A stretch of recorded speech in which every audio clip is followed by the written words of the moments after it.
Hey Pathfinders, welcome to the officially Brandless podcast. I'm your host Babs, and this is episode 4 entitled Borrowing AITA for a Hot Second. Yes, you heard me right. For those that don't know what AITA is in full, it's Am I the Asshole? Now, AITA is a subreddit on the Reddit. People basically post situations they're in just to get the opinion of others, to ask people like, am I the asshole? Was I wrong in this situation? Did I do something wrong? Just to get other people's opinions. And I came across an intriguing story by a user called Equivalent Glove 705. I think that's the user's name. I will put a link in the description box in my YouTube channel so that you're able to read the story and read the comments. Yeah, so I'm just borrowing the story from AITA. I have nothing to do with AITA. I don't have any partnerships with AITA or Reddit or whatever. I'm just borrowing this because I read the story and I was like, I have thoughts and I want to express them. So this story is about a guy who inherited a house from a man he cared for. Now this man was an elderly man, and now the man's kids, actually I should say estranged kids, they're crawling out of where they came from, and with bad attitudes and entitlement, and they want the house that the elderly guy left to the caregiver, because apparently this house is worth $200,000.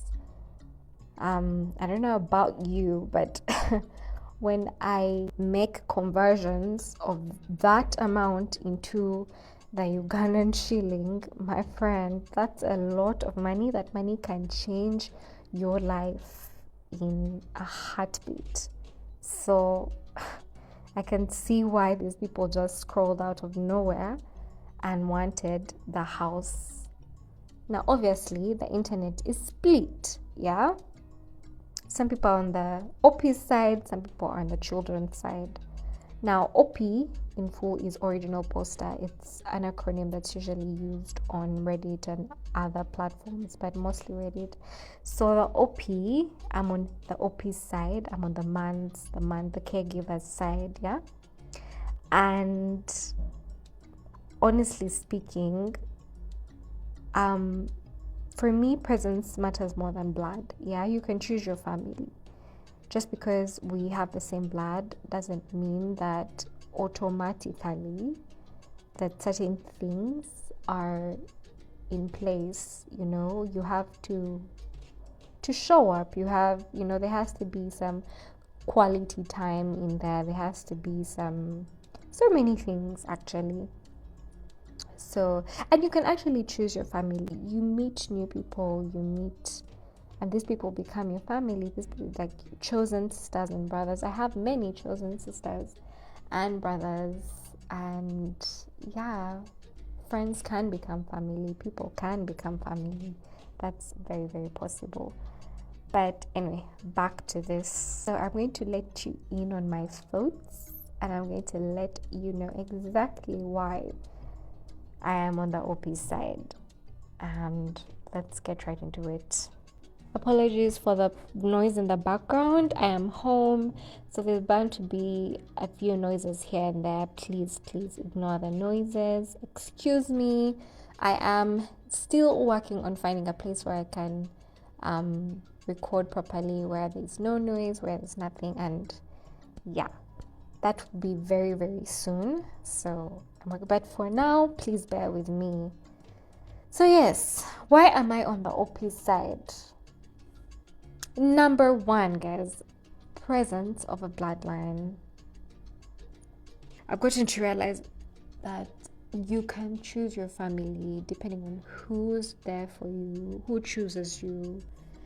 And so I can understand why this man left his house to his caregiver, because this caregiver was there for him. This caregiver showed up for him, did things, so many things, getting for him groceries, like, leave alone it being an obligation, but it actually became a relationship. This guy was his companion.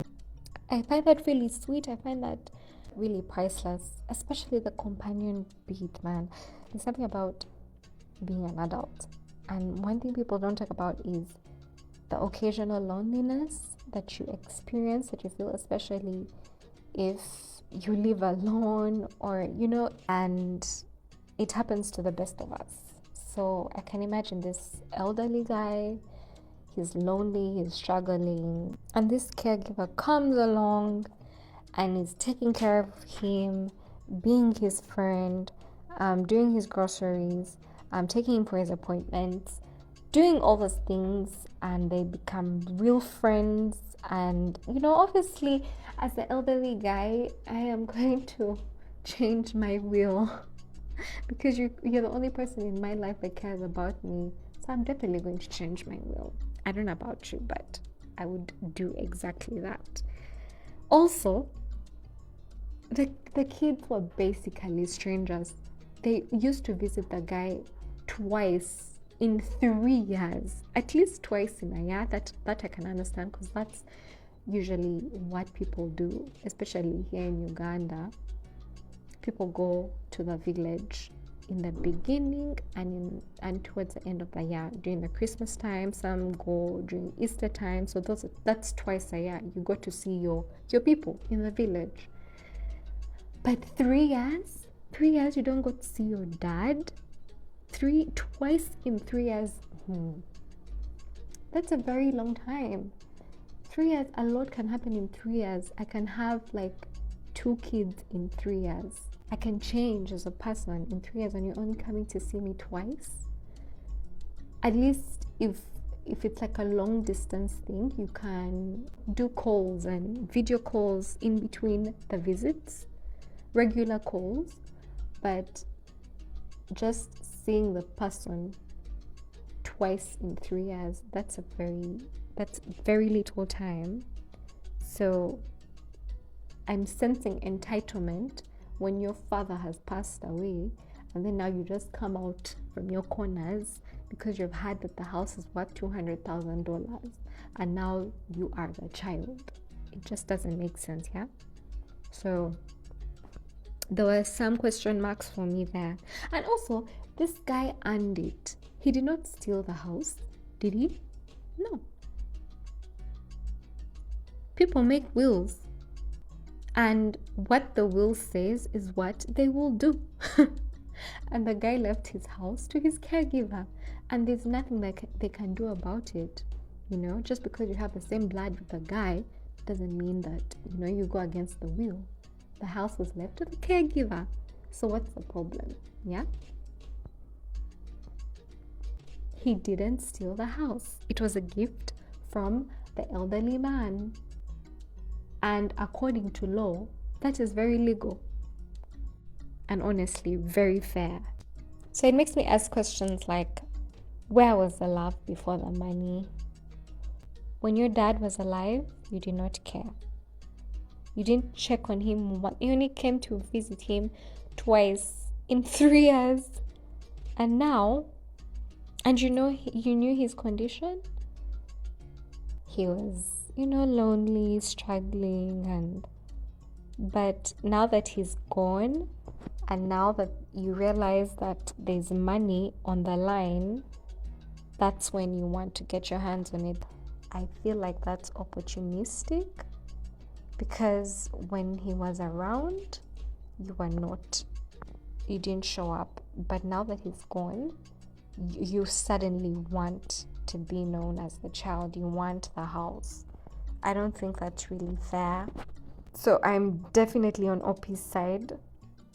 I don't know, this entire story has made me realize that the quality of relationships really matters, and this guy really became like a best friend to the elderly man. So, and you might find that maybe initially he left the house to the kids, but within this couple of years, the caregiver was there showing up for him every single day, being his friend, his companion, and basically he gave this elderly man dignity in his final years.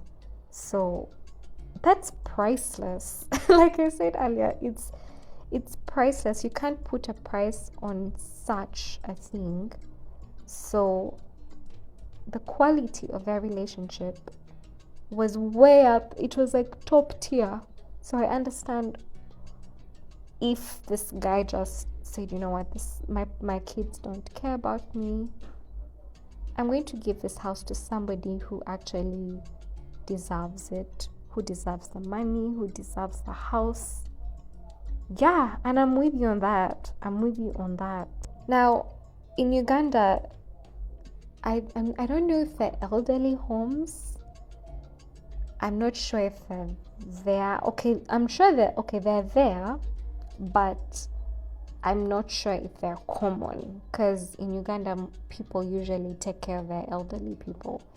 They come and stay at their children's, one of the children's homes, and they take care of them until they pass on. That's usually what I see in Uganda, but I've had that overseas, especially like in the US and like North America. They have their elderly homes, and when this person reaches an age where they can't really take care of themselves and they need assistance, they're taken to elderly homes. And unfortunately, some of these elderly people are abandoned there. They're forgotten, and it's really not good. It's really nice if you go and visit these people. Go and visit them at least once or twice a year, or once every quarter of the year, and it really goes a long way for them, so that they don't feel forgotten, they don't feel like you have abandoned them, you have left them, and because that also kind of affects them in a way, that affects their mental health, that makes them feel lonely, that it just you were there for your people during your good years, and now they've completely forgotten about you. So I can see how that can make somebody feel. And so to have this caregiver on your side, helping you out, giving you friendship, and spending these last few years with you, I can see why he said, you know what, I'm going to give my house to this man. And finally, I think no one deserves inheritance just because you have somebody's last name. Remember, quality of the relationship matters, and you have to put in the time, you have to put in the work genuinely, by the way, not just out of don't be opportunistic, don't treat it as just an obligation, but be genuinely there for your people. And because leave alone extended family, but your parents, this is your mother, this is your dad, they took care of you when you were younger. The least you could do for them is be there for them in their elderly years, and show up for them, and give them what they deserve. And don't just show up when there's $200,000 on the line. So at the end of the day, inheritance isn't a reward for having the same DNA as someone, okay? It's like a reflection of who showed up.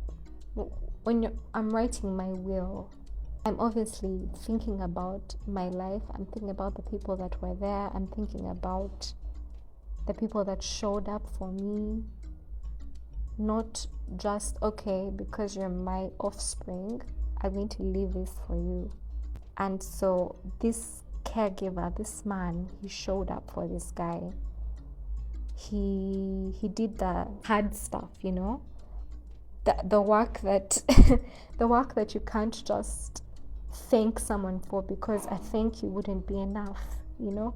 Do you know what it's like caring for someone who is not able to take care of themselves? Literally, like, you even have to wipe their bum, you know, you have to bathe them, you have to do all these things, and it's not easy. It's not, I've never done it, but just thinking about it, I know it's not an easy thing.